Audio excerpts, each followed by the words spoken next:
Une femme mariée vient me voir, elle veut divorcer avec son mari. Alors je lui demande de raconter son histoire. C'est simple, elle a trahi son mari à un moment donné où elle se posait des questions, elle sentait bien qu'elle était perturbée et dans ce vide, elle n'était pas écoutée.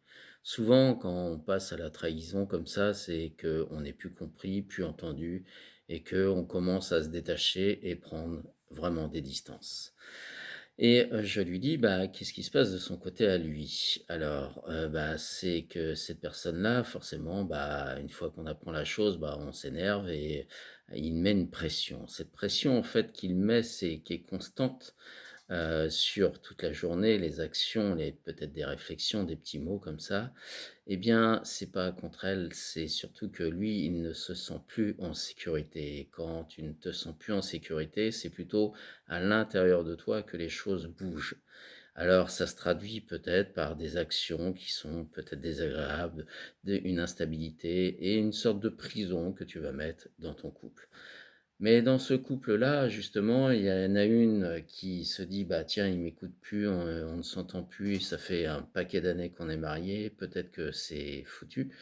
Et de l'autre côté, lui, il se sent trahi et il a envie de tout jeter à la poubelle. En fait, tout ça, ce sont des systèmes nerveux qui sont juste pas accordés ou alors qu'ils n'ont pas remis au goût du jour parce qu'il y a des choses qu'ils ont vécues avant et chacun ne voulait pas reproduire la chose. Par exemple, pour elle, elle voulait pas rester enfermée dans un système qu'elle a déjà connu avant, mais son système nerveux à elle était en alerte sans s'en rendre compte parce que ça fait tellement d'années, on se souvient plus et comme par hasard, quand on en parle, bah, ces mots-là ressortent. Et pour l'homme, bah, exactement pareil, c'est peut-être son système qui se dit: «Moi, je ne suis plus en sécurité» et là, tu as besoin d'aller chercher vraiment la sécurité, tu vas le chercher chez ton conjoint. Dommage, il t'a trahi. Alors après, c'est un choix, soit tu te sépares et tu divorces, ou soit tu essayes de recoller les morceaux, mais en tout cas, au moins, tu auras les idées claires sur les choses et ça ne sera pas les 2 qui seront en conflit, mais plutôt chacun qui va trouver le calme en lui-même et c'est là que je trouve que c'est utile d'aller voir son système nerveux et de gagner du temps à faire tout ça.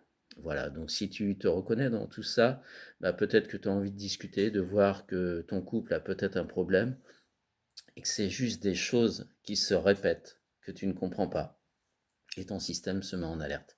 Donc si tu as besoin de ça, bah, n'hésite pas, tu prends contact, tu vas dans la bio, tu regardes à Laurent Chrétien, tu vas me trouver sûrement quelque part, et tu prends rendez-vous dans le lien qui existe, et puis on en parle. Et après, tu fais ce que tu as envie, mais au moins on aura parlé de la chose, et peut-être que ça permettra d'éviter des drames.